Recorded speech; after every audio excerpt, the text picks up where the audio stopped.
Katie Ullman reporting for Katie Chats here in downtown Toronto with producer LEWIN WEBB. What inspired you to get into the film business over 20 years ago? Oh wow, what inspired me to get into the film industry? The desire to tell stories. Has it been what you've expected it to be? Not at all. It's been everything less and more. Originally I worked on the floor. I was an assistant director, and coming out of university I did a degree in communications at Concordia, and I always aspired to be in the film industry, but it never seemed like a practical career, so I started working in the industry, doing one of every job in every department, and then finally I settled on being an assistant director because I figured if I did that job, it seemed to be at the center of everything, and it would give me the best on the go, on the floor, on the training for the job and for the career. As a producer, when you're looking for films to develop, what qualities are you looking for in a project? The safe answer is something which will recoup its investment and will make money, which is a good answer and a good starting point for anybody who is doing this. But the reality is, having made a lot of films, some good, some bad, some I would never like to look at again, I'm only now compelled by projects that, yes, have a potential and a chance to be able to recoup, but ultimately are going to be creatively satisfying to myself and to the team that I'm able to put together with my partners to make the film. Did you expect that I Declare War would be doing as well as it is doing right now? Critically? Honestly, yes, I did, because it was one of the very few projects, it was one of the very few screenplays I ever read, where upon reading it I felt compelled to make sure that that film was made. I mean, it was my kids at that point were a lot younger than they are now, and now the oldest is more comparable to the age of the kids in the film. But it was a film that spoke to me on many, many levels, not least of which was that of a parent with children and as of somebody who had his own recollections of playing the sort of games that were involved that we play in the film. And it was one of the very few scripts that I've ever read for young people that was honest and forthright and seemed to speak to young people in a voice that was similar to theirs. What was it like working with Jason Lapierre and Robert Wilson? Great. I mean, Rob and I have a bit of a history together, working together. I think he's an incredibly bright, young, but in the sense of being fresh to the profession, voice, and a terrific director and a great sort of up-and-coming Canadian director. He has a very comprehensive and full understanding of all aspects of our business. And Jason, I think, is probably one of the best, fresh, young writers that I've come across. Of course, it took us some 6 years to actually make the film from when I first read the screenplay, so he was less fresh and less young by the time we actually did it.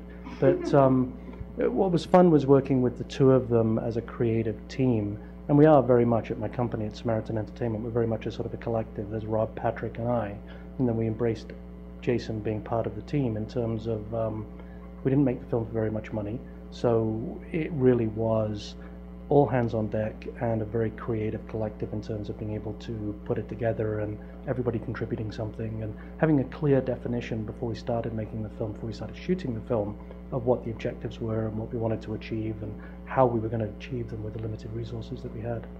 Is the film what you expected it to be? Again, less and more. I mean, no film I think is ever entirely what you expect it to be, because the weird thing about making a film is that you go out there and you set a standard of expectation, and then it becomes damage control and dealing with the limitations. So in some ways, my job as the producer is you go out there, you define what it is that you want to achieve and what you want to do. You always strive to overachieve, and then it becomes this game of working with all of the people who are involved in the multi-team people who are involved in making a film, of getting them to work outside of the boundaries that you're responsible for putting in place in the first place. So it's a bit of this weird sort of, I was going to say hypochondriac, I don't mean this. It's sort of this weird, almost yin and yang or Jekyll and Hyde role that you have to play as a producer. On one hand, the iron fist coming down saying we can't afford it, no you can't do that, or that's outside of the permutations, and then on the other hand, you're pushing everybody to give as much as they possibly can all of the time. What advice would you give to an aspiring producer? Find a compelling, easy to shoot story that's not going to blow your mind, your wallet, or anything of that sort. Not begin small, but have an understanding of what it is that you want to do going into it, so you're not standing there at 3 o'clock in the morning on a dark, rainy night, lost and confused and not sure how to get out of it. Prep. And then once you've prepped, do some more prep, because that's where the value is. What was it like working with George Hickenlooper on Casino Jack? Wow.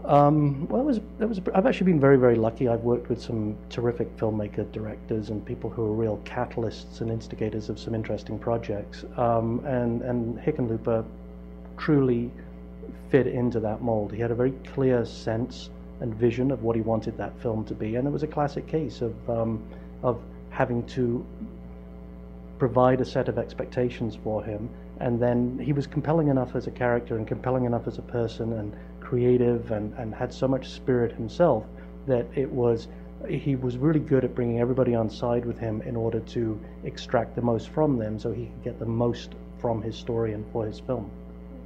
And where's the best place to find out more information on I Declare War and the screenings online? Why, right here would be the best place. No, it's we're actually very fortunate. We opened at the Bell Light Box 2 weeks ago, and we continue to play this week. I think we're winding up this week.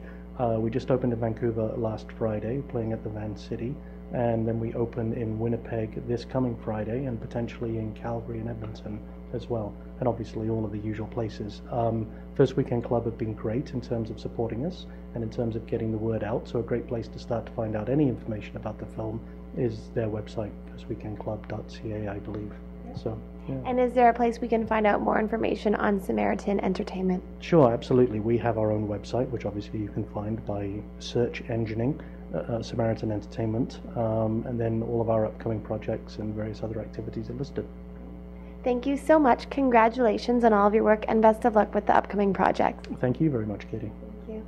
I'm Katie Ullman reporting for Katie Chats here in downtown Toronto.